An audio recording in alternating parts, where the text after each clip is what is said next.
एक छोटे से गांव में एक रमाबाई नाम की औरत रहती थी। उसका एक बेटा भी था, राजेश, जो कि पढ़ाई में बहुत होशियार था। रमाबाई के पति के गुजर जाने के बाद सारी जिम्मेदारियां रमाबाई के कंधों पर आ गई थी। वो किसी के घर बर्तन मांजती तो किसी के घर खाना बनाती थी।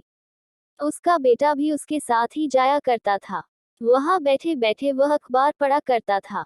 एक दिन जब वह अखबार पढ़ रहा था तो एक औरत आकर बोली, अरे राकेश, अखबार पढ़ने तू कौन सा बड़ा अफसर बन जाएगा, जाकर अपनी माँ का हाथ बटा। राकेश बोला, मालकिन मैं बड़ा अफसर बनना चाहता हूँ। हम किताबें नहीं खरीद सकते, इसलिए यह अखबार पढ़कर जानकारी प्राप्त कर रहा हूँ। मालकिन जोर जोर से हंसने लग गई। ये देखकर रमाबाई अपने बेटे को लेकर घर चली गई। उसके बाद उसने शादियों में रोटी बनाने का काम शुरू कर दिया। वो सुबह 3 बजे उठकर 15-20 किलो रोटियां बनाती थी और राकेश भी सुबह उठकर अपनी माँ का हाथ बटाता था और फिर पढ़ने बैठ जाता था।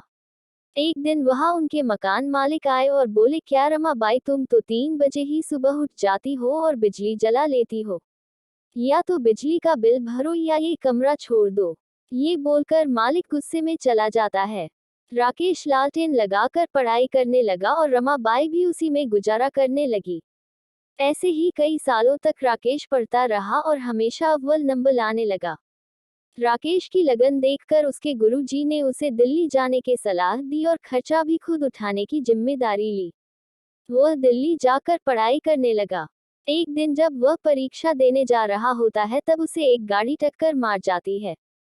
उसके सर पे और बाएं हाथ पर चोट लग जाती है। वह दाएं हाथ से लिखने का निर्णय लेता है। वह अपने पूरे साल को बर्बाद होने से बचाकर परीक्षा देने के लिए निकलता है। वहां जाकर उसने परीक्षा दी और फिर बाद में अस्पताल जाकर अपना इलाज कराया। राजेश ने वहां भी अपनी पढ़ाई जारी रखी और इंटरव्यू दिया।